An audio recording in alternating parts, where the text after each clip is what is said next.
అన్నదాత అన్నదాత మీ అన్నదాత, చెమటోడ్చి ఆహారాన్నందించే రైతన్న, అనునిత్యం నీ కండదండగా నిలిచే నేస్తం ఎవరన్నా.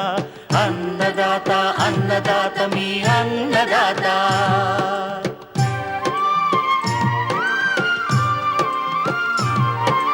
నూతన రీతుల సాగుబడికి, నూరింతలు పెరిగే దిగుబడికి సూచనలిచ్చే సస్య రక్షణకు, పశు పోషణకి శాస్త్ర విజ్ఞానం అందించి ముందుకు నడిపే తెలుగు రైతు భారతదేశానికి మకుటం అయ్యేలా తీర్చిదిద్దే ఆశయంతో మిమ్ము మేలు కొలిపేది అన్నదాత.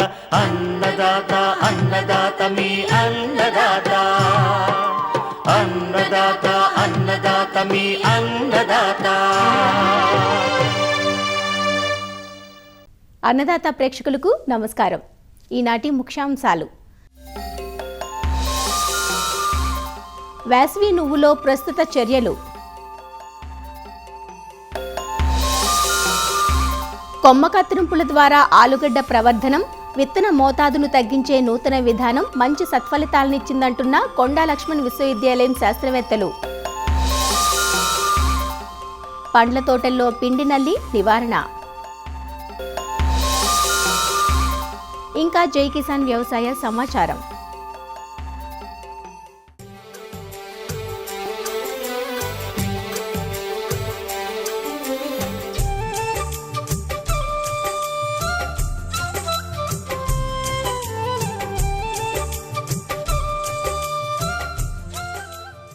ఆలుగడ్డ ప్రాంతాన్ని బట్టి బంగాళదుంప, ఉర్లగడ్డ అని పిలుస్తుంటారు. ఈ పంట సాగుకు చల్లని వాతావరణం అనుకూలంగా ఉంటుంది.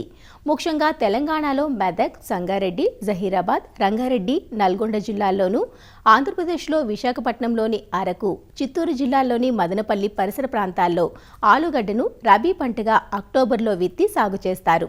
సాధారణంగా ఆలుగడ్డ సాగు కోసం ఎకరాకు 1 టన్ను వరకు విత్తన దుంపలను వాడాల్సి ఉంటుంది. ఇంత భారీ మొత్తంలో విత్తనం అవసరమయ్యే ఈ పంట కోసం ఏటా జహీరాబాద్ ప్రాంత రైతులు పంజాబ్, ఆగ్రా ప్రాంతాల నుంచి విత్తనం తెచ్చుకోవాల్సి వస్తోంది. దీంతో విత్తన దుంప ఖర్చుతో పాటు రవాణా ఖర్చు భారంగా మారుతోంది.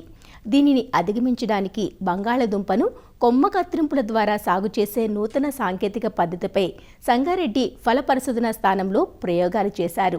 కొమ్మ కత్తిరింపుల ద్వారా ఆలుగడ్డను ఖరీఫ్లో విత్తనోత్పత్తి చేసుకుని రబీలో ఆ విత్తనం వాడుకోవచ్చునంటూ వివరాలు తెలియజేస్తున్నారు ఇక్కడ సీనియర్ శాస్త్రవేత్త మరియు అధిపతి డాక్టర్ సుచిత్ర.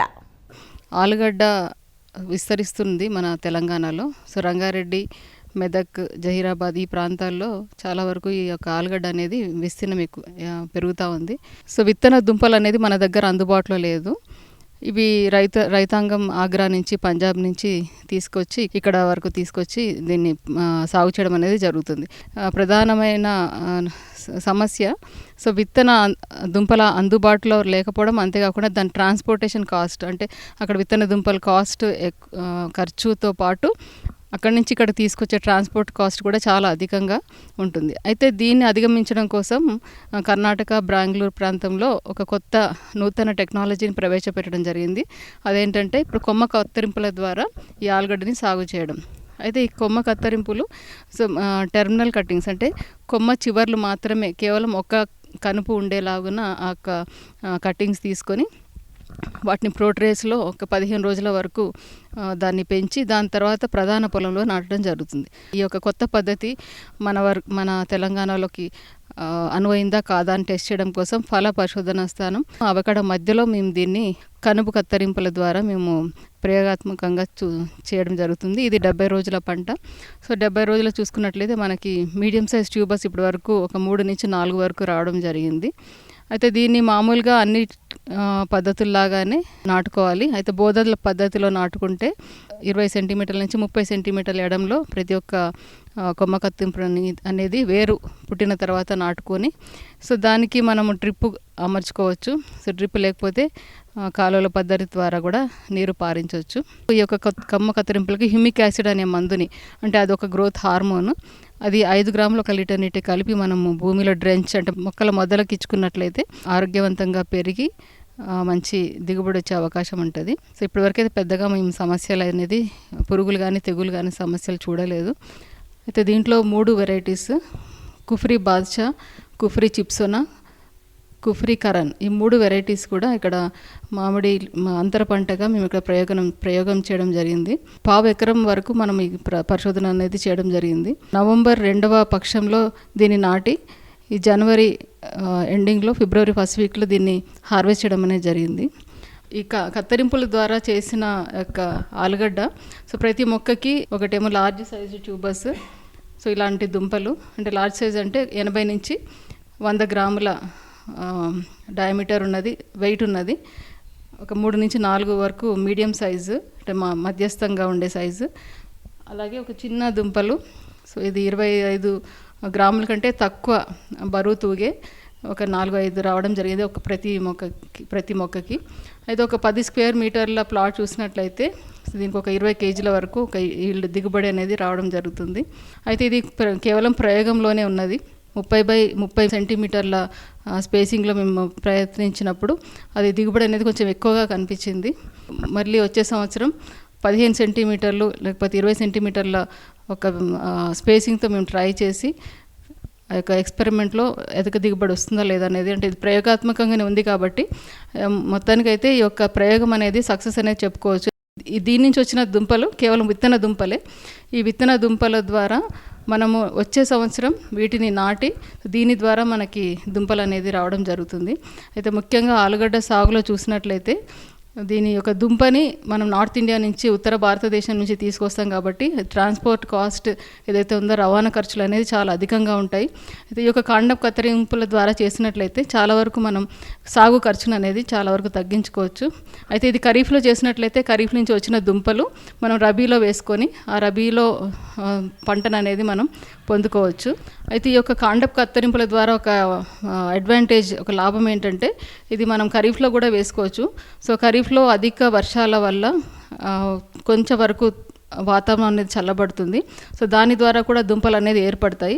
అవి చాలా దగ్గరగా వేసినట్లయితే ఒక ఎకరానికి మనం ఈజీగా 10 నుంచి 15 టన్నుల వరకు దిగుబడి దుంపలు అనేది పొందడం జరుగుతుంది. సో పోయిన ఖరీఫ్లో మనం ప్రయోగాత్మకంగా ఫార్మర్స్ ఫీల్డ్లో దీన్ని చేయడం జరిగింది.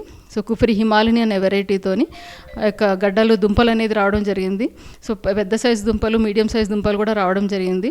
సో ఆ దుంపలు అనేది మళ్ళీ మేము రబీలో టెస్ట్ చేసి అవి మళ్ళీ వస్తున్నాయా రాదే అనేది కూడా మేము ఇక్కడ టెస్ట్ చేయడం జరుగుతుంది. అది ఇంకా ప్రయోగాత్మకంగా మనకి ఇక్కడ పరిశోధనలు జరుగుతుంది. ఈ ఆలుగడ్డ కత్తిరింపుల ద్వారా ప్రవర్ధనం అనేది చేయడం అనేది ఒక కొత్త పద్ధతి. అయితే ఇది బెంగళూరు వాళ్ళు ఇది కమర్షియల్గా వాణిజ్యపరంగా ఈ యొక్క పద్ధతిని పాటిస్తున్నారు. అక్కడి నుంచి మనము ఇక తెలంగాణ గవర్నమెంట్ ఏదైతే ఉందో ఆ గవర్నమెంట్ మొక్కలు అనేది అక్కడి నుంచి తీసుకొచ్చి ఇక్కడ వివిధ పరిశోధనా స్థానంలో జహీరాబాద్ కేవీకే, అలాగే సంగారెడ్డి పరిశోధనా స్థానంలో, అంతేకాకుండా ములుగు సిఓఈ సెక్షన్లో కూడా ఇవ్వడం జరిగింది. అంతేకాకుండా కొంతమంది ఫార్మర్స్ ఫీల్డ్లో కూడా ఇది టెస్ట్ చేయడం జరుగుతుంది. అయితే ఈ సంగారెడ్డిలో మేము ఈ సంవత్సరం చేసిన పరిశోధనలో వచ్చిన రిజల్ట్ ఇప్పుడు చెప్పాను. దీంట్లోంచి వచ్చిన దుంపలను కూడా మేము దాంట్లోంచి స్టార్చ్ కాంటెంట్ కానీ టీఎస్ఎస్, దాంట్లో ఎంత షుగర్ కాంటెంట్ ఉంది, టీఎస్ఎస్ కాంటెంట్ ఉంది, ఇవి కూడా మనం ప్రయోగాత్మకంగా చేయడం జరుగుతుంది.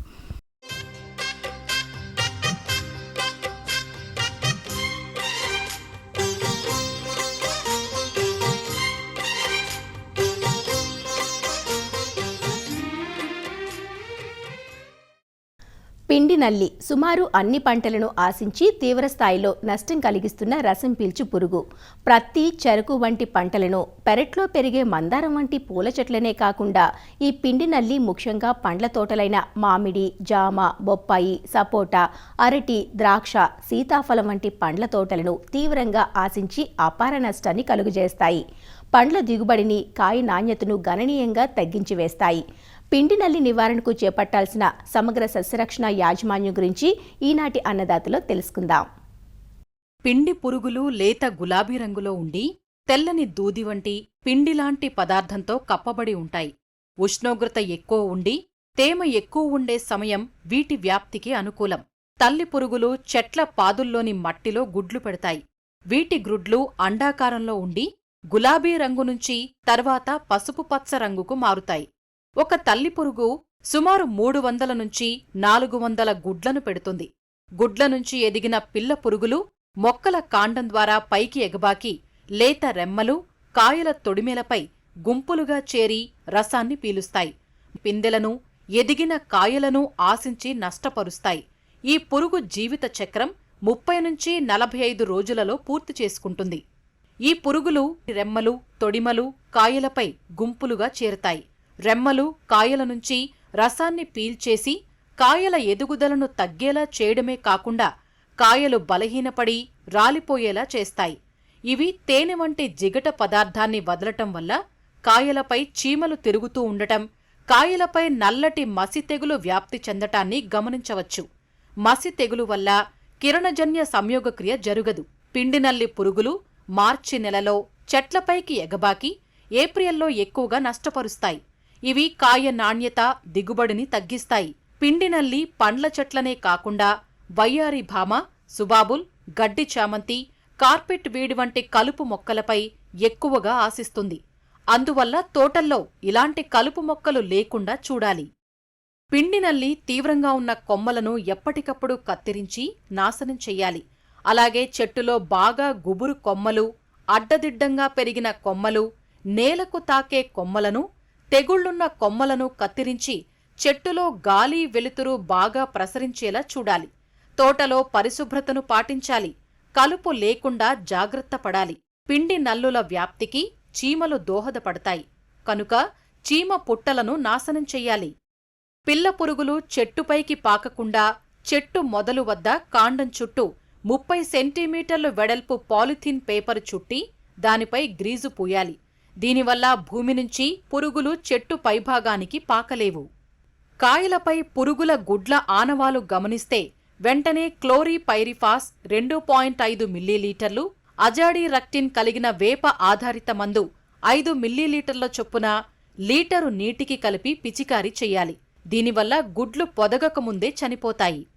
పిండినల్లి ఆశించిన రెమ్మలు, కాయలపై లీటరు నీటికి ఇమిడాక్లోప్రిడ్ 0.3 మిల్లీలీటర్లు లేదా ఫాస్ఫోమిడాన్ 2 మిల్లీలీటర్ల చొప్పున కలిపి పిచికారీ చెయ్యాలి. ఈ పురుగుల గుడ్లు పగిలి పిల్ల పిండి పురుగుల ఉనికిని గమనిస్తే వెంటనే క్లోరిపైరిఫాస్ 2.5 మిల్లీలీటర్లు లీటరు నీటికి కలిపి పిచికారీ చేసి సమర్థంగా నివారించవచ్చు. పిచికారీ చేసే మందులతో పాటు శాండోవిట్ వంటి జిగురు ద్రావణాన్ని లీటరు నీటికి 0.5 మిల్లీలీటర్ల చొప్పున కలుపుకుంటే చల్లిన మందుల వినియోగ సామర్థ్యం పెరుగుతుంది. ఇవే కాక జీవ శిలీంద్ర నాశనులైన బవేరియా బాసియానా లేదా వెట్టిసిలియం లెకాని 5 గ్రాములు లీటరు నీటికి కలిపి పిచికారీ చెయ్యాలి. పిండినల్లి స్థిరంగా ఒకే చోట ఉండి రసం పీల్చి నష్టం కలుగజేస్తుంది కనుక బదనికలు వదిలి వాటిని నివారించవచ్చు. క్రిప్టోలెమస్ మాంట్రుజరీ, అనాగిరస్ కమలి అనే బదనికల వదిలి పిండినల్లిని అరికట్టవచ్చు. పిచికారీ చేసే మందులను చెట్లతో పాటు చెట్ల మొదళ్లు బాగా తడిచేలా చల్లుకోవటం వల్ల భూమి నుంచి చెట్ల వెంబడి పైకి ఎగబాగుతున్న పిల్ల పురుగులను నివారించవచ్చు. సమగ్ర సస్యరక్షణ యాజమాన్యం చేపట్టడం ద్వారా పండ్ల తోటలలో పిండినల్లిని సమర్థవంతంగా అరికట్టవచ్చు.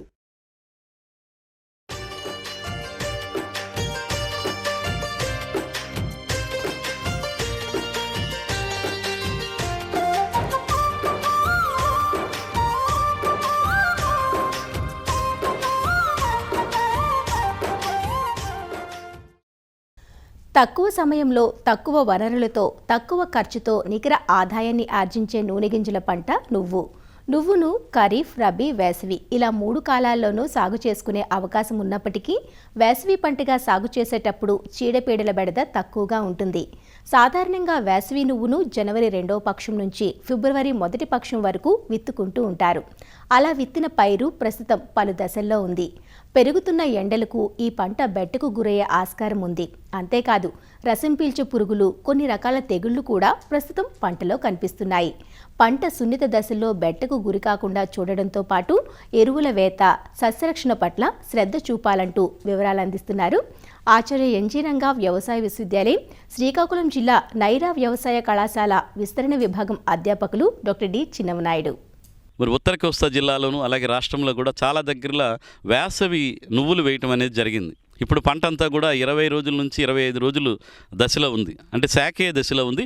అక్కడక్కడ పూత కూడా రావడం జరుగుతుంది. మరి ఈ సమయంలో కొన్ని రకాలైనటువంటి యాజమాన్య పద్ధతులు కనుక రైతులు పాటిస్తే దిగుబడి పెంచుకోవడానికి అవకాశం ఉంటుంది. మరి 30-35 రోజుల సమయంలో ఒకసారి తేలికపాటి నీటి తడి ఇవ్వటం అనేది చాలా అవసరం.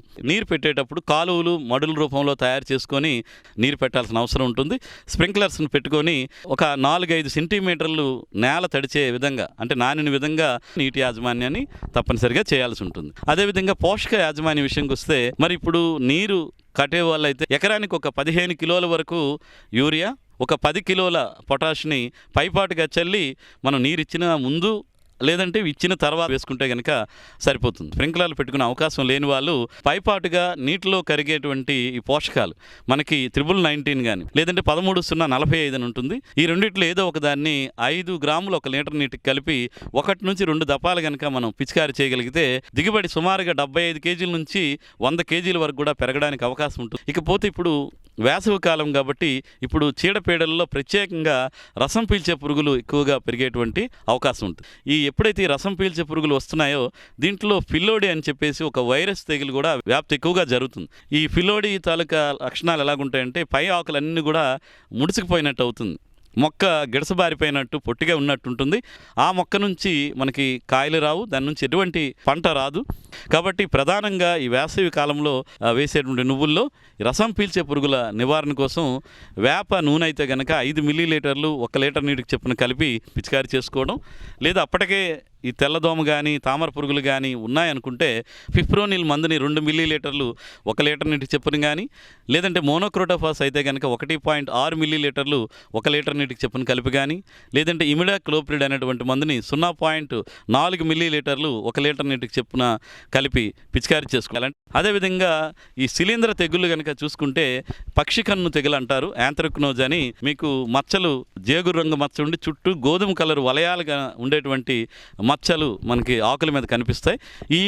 ఈ తెగులు వచ్చినప్పుడు ఏంటంటే ఉధృతి ఎక్కువైపోతే మచ్చలన్నీ కలిసిపోయి ఆకులు మాడిపోయినట్టు అయ్యి ఇంకా పంట పెరుగుదల కానీ కాయ నిండకపోవడం జరుగుతుంది, దిగుబడి మీద ప్రభావం ఉంటుంది. కాబట్టి ఈ ఆకుమచ్చ తెగులు నివారణ కోసం మనకి శాఫ్ అని చెప్పేసి ఒక మందు ఉంటుంది.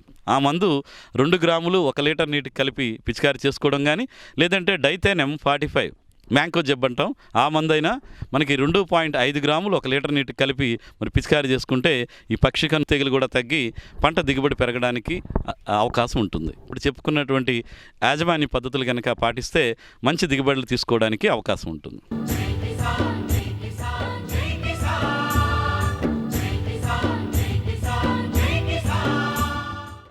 వ్యవసాయ సమాచారం ఇప్పుడు జై కిసాన్లో చూద్దాం. ఇప్పటి వరకు పాల సేకరణలో నిమగ్నమైన సంగం డెయిరీ విత్తన రంగంలోకి ప్రవేశించింది. ఇప్పటికే తమ డెయిరీ పరిధిలో పాలు పోస్తున్న రైతులకు దాణా, గడ్డి విత్తనాలు, సైలేజ్లను అందజేస్తున్న సంగం యాజమాన్యం ఇక నుంచి నాణ్యమైన విత్తనాలు అందించే దిశగా పరిశోధనలు సాగిస్తోంది. ఆంధ్రప్రదేశ్లోని గుంటూరు జిల్లా కేంద్రంగా సహకార రంగంలో 4.5 దశాబ్దాల క్రితం ఏర్పడింది సంగం డెయిరీ. ఇటీవల కాలంలో పాడి రంగంలోనూ ఒడిదుడుకులు ఎదురవ్వటం, అతివృష్టి, అనావృష్టి లాంటి ప్రకృతి వైపరీత్యాల వల్ల పశుపోషణ భారంగా మారుతోంది. ఈ నేపథ్యంలో పాడితో పాటు పంట సాగు కూడా చేపట్టడానికి, రైతులకు ఆసరా ఇవ్వటానికి విత్తన రంగంలోకి ప్రవేశించింది. ప్రధాన ఆహార పంటైన వరి, మినుము, పెసర, కూరగాయల పంటల్లో నాణ్యమైన విత్తనాలను తక్కువ ధరలకు అందించడానికి ప్రయత్నం చేస్తున్నామని సంగం డైరీ చైర్మన్ ధూళిపాళ్ల నరేంద్ర కుమార్ చెబుతున్నారు. సంగం డైరీ అనేది పాడి రైతుల యొక్క భాగస్వామ్యంతో ఏర్పాటుపడిన సంస్థ. అలాగే రైతాంగానికి అవసరమైన ఇతర అంశాల్లో కూడా సంగం డైరీ కార్యక్రమాలు తీసుకొని ముందుకెళ్తూ ఉంది. ప్రధానంగా మనం చూస్తూ ఉంటాం, వ్యవసాయానికి కావాల్సిన ప్రధానమైనది ఏంటంటే నాణ్యమైన విత్తనం. కాబట్టి దానికి ప్రాధాన్యత ఇచ్చే దిశగా పాడితో పాటు నాణ్యమైన పంటని, అధిక దిగుబడినిచ్చే వంగడాలని తీసుకురావడానికి సంగం డైరీ గత 2 సంవత్సరాలుగా సంగం సీడ్స్ అనే ఒక ప్రత్యేక విభాగాన్ని ఏర్పాటు చేసుకొని గత 2.5 సంవత్సరాలుగా మేము పనిచేయటం జరిగింది.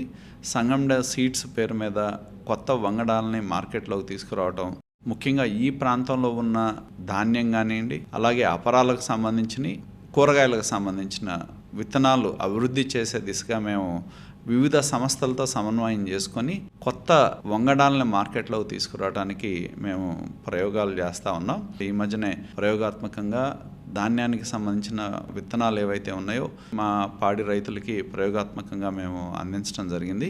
అలాగే ఫాడర్కి సంబంధించి గడ్డి విపరీతంగా ట్రాక్టర్ కొనాలంటే 20,000 పెట్టుకునే పరిస్థితి.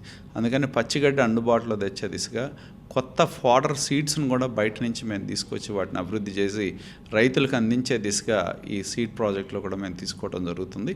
గూడవలిలోని పరిశోధనా క్షేత్రంలో వరి, అపరాలు, కూరగాయ పంటల్లో పరిశోధనలు చేస్తున్నట్లు విశ్రాంత శాస్త్రవేత్త డాక్టర్ ఆలపాటి సత్యనారాయణ చెబుతున్నారు. మినుము, పెసర పంటల్లో అధిక దిగుబడినిచ్చే వంగడాలు, ఏడాది పొడవునా పంట వచ్చే చిక్కుడు విత్తనాలను వచ్చే సీజన్ నుంచి రైతులకు చేరువ చేస్తామని చెబుతున్నారు.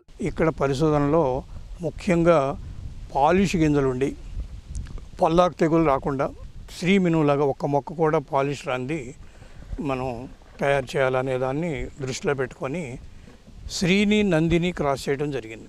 శ్రీ లాంటి ఇమ్యూనిటీ, నంది లాంటి పాలిష్ కావాలని 3 సంవత్సరాలు 6 జనరేషన్స్ అయ్యేటప్పటికి నా దగ్గర SSB2 అనే ఒక రకము తయారైంది. ఈ SSB2 90 రోజుల రకము. ఆకు సన్నగా ఉంటుంది, కాపు బాగుంటుంది, పాలిష్ బాగుంటుంది.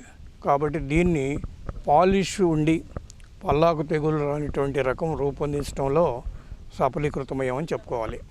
రెండోది చిక్కుడు మినుము లాంటి కాపు ఉన్నదాన్ని చెట్టు పెద్దది చేయడానికి రకరకాల కాంబినేషన్ తోటి క్రాస్ చేయడం జరిగింది. ఈ 3 సంవత్సరాలలో చెట్టు బాగా పెరిగి కొమ్మలు నిండుగా కాండం మీదను మామూలు కాయలు కాసి ఈ రకాన్ని మనం ఆల్మోస్ట్ సోయా చిక్కుడు కాపు లాంటి మొక్కలు రూపొందించడం జరుగుతూ ఉంది. ఇవి 3వ జనరేషన్లో ఉన్నాయి. ఇకపోతే కాండం మీద కాయలు కాస్తూ కొమ్మలు కూడా పొడువుగా ఉండి కింద బేస్ దగ్గర కాయలు లేకుండా మనం కోసుకోవడానికి మెషిన్ హార్వెస్ట్కి ఉపయోగపడే చిక్కుడు కాపు కాసే రకాలు. వాటిల్లో కూడా చిక్కుడు కాపు కాయాలి, పల్లాకు తెగులు రాకూడదు, పాలిష్ ఉండాలి అనేది మెయిన్ ఆబ్జెక్టు. పెసర కూడా ఈ మధ్యకాలంలో విస్తీర్ణం పెరుగుతూ ఉంది. పెసరలో లావు పెసలు మనకు లేవు అసలు. మన పెసలన్నీ సన్న పెసలు, అంటే 100 గింజలు వచ్చి 3.2 గ్రాములు 3.3 గ్రాములు ఉంటాయి. మా సంఘం నుంచి వచ్చే 2 రకాలు, ఒకటి 5.5 నుంచి 6 గ్రాములు, ఒకటి 6.5 గ్రాముల దాకా కూడా వచ్చే రకం 2 బాగా బోల్డ్ సీడ్ వచ్చినాయి. 75-80 రోజుల్లో వచ్చే మాగాణి కోసం తీస్తున్నాను. 60 రోజుల్లో వచ్చే రకాలు మెట్ట ప్రాంతం కోసం తీస్తున్నాను. ఈ రకాలు మనకి పల్లాకు తెగులు తట్టుకునే రకాలుగానే రూపొందించడం జరుగుతుంది. చిక్కుడుకాయ ఏమవుతుందంటే మనకి చలికాలం మాత్రమే పోతకు వస్తుంది. జనవరి, ఫిబ్రవరి, మార్చిలో దొరుకుతుంది, తర్వాత ఉండదు. ఈ చిక్కుడిని తీగ కాకుండా చెట్లాగా చేసి, అంటే 2.5 ఎత్తు పెరిగేటట్టు 360 రోజులు పూత పూసి కాయగాసే రకాలు తయారు చేయడంలో నిమగ్నమై ఉన్నాను. సాల్కి మధ్యలో 2.5-3 అడుగుల దూరంలో వేసుకుంటూ సంవత్సరంలో ఎప్పుడైనా విత్తుకోవచ్చు, ఎప్పుడైనా కాయ కోసుకోవచ్చు, అలాంటి రకం రూపొందించడం జరిగింది. పెద్ద కాయలు, పెద్ద గింజలు ఉండేటటువంటి దేశవాళీ రకాలను తీసుకొని అర్కా, జయ, గణేష్ అనే రకాలతో సంకరపరిచి కొత్త రకాల రూపకల్పన జరుగుతుంది. ఇవి 3-4 జనరేషన్లు ఇప్పుడు మా దగ్గర వడ్లమూడి ఫారంలో ఉన్నాయి. మోతడక ఫారంలోనేమో F2 జనరేషన్ ఉంది. అది కాకుండా ప్యూరిఫై చేసినటువంటి రకాలు కూడా ఉన్నాయి. ఇలా తక్కువ కాలంలో ఎక్కువ ఆదాయం వచ్చే పైర్ల కోసం ఒకటి ఆలోచిస్తున్నాం. వరి పైర్లు మంచి సన్న బియ్యం 45-50 బస్తాలు పండే రకాలు, షుగర్ తక్కువ ఉన్న రకాలు ఈ 2 విడుదలకు సిద్ధంగా ఉన్నాయి. మెనూలో SSB2 ఉంది. పెసర్లో లావు పెసలు రెడీగా ఉన్నాయి, విడుదలకు సిద్ధంగా ఉన్నాయి. సాదా పెసలు కూడా పల్లాకు తెగులు దాని రకాలు ఉన్నాయి. ఈ విధంగా సంగం డైరీలో వరి మీద, మినుము, పెసర మీద, కూరగాయల్లో చిక్కుడు మీద, టమాటో హైబ్రిడ్ మీద, బెండ హైబ్రిడ్ మీద, చిల్లీస్, ఈ 4 క్రాప్లు మొత్తం 7 పంటల మీద మేము పరిశోధన చేస్తున్నాము. ఇవి కాకుండా పశుగ్రాసం ఇచ్చే హైబ్రిడ్ CSS24 అనేది సంవత్సరానికి దాదాపు 1000 టన్నులు విత్తనం ప్రొడ్యూస్ చేసి దేశంలో పశువులు దాణా కోసం పైరు పెంచుకునే వాళ్ళందరికీ విత్తనం సరఫరా జరుగుతుంది. గత కొంతకాలంగా సాగు కలిసి రావడం లేదని, ఏడాదికి 2 పంటలు తీసినా మిగులుబాటు లేక ఇబ్బందులు పడుతున్నామని రైతులు చెబుతున్నారు. ఈ నేపథ్యంలో సాగు రంగానికి ఊతమిచ్చేలా సంగం డైరీ విత్తన రంగంలోకి దిగడం సంతోషంగా ఉందంటూ చెబుతున్నారు. మాకు వరిలో కానీ అపరాల్లో కానీ పెద్దగా ఖర్చులు ఎక్కువ అవటం మూలాన మిగలటం లేదు. ఇప్పుడున్న రకాలను బట్టి ఖర్చులకిను వాటికి సరిపోవట్లేదు. ఖర్చులు పెరగటం మూలాన పాడి రైతులు కూడా పెద్దగా మిగిలే పరిస్థితి లేదు. పాడి పంట కలిసి వస్తేనే మిగులుతాయనే కోరుకుంటూ వాళ్ళు మంచి పరిశోధన జరిపి మంచి వంగడాలు తీసుకొచ్చి రైతులకు అందజేయాలని కోరుకుంటున్నాం. ఇప్పటికే పాల ఉత్పత్తిదారులు, వినియోగదారుల మన్ననలు పొందుతూ ఆంధ్రప్రదేశ్తో పాటు పొరుగు రాష్ట్రాల్లోనూ కార్యకలాపాలను కొనసాగిస్తున్న సంగం డైరీ విత్తన రంగంలోనూ తమకు అండగా ఉండాలని రైతులు ఆశిస్తున్నారు. మరిన్ని విభిన్న అంశాలతో రేపటి అన్నదాతలు మళ్ళీ కలుసుకుందాం. అంతవరకు సెలవు, నమస్కారం.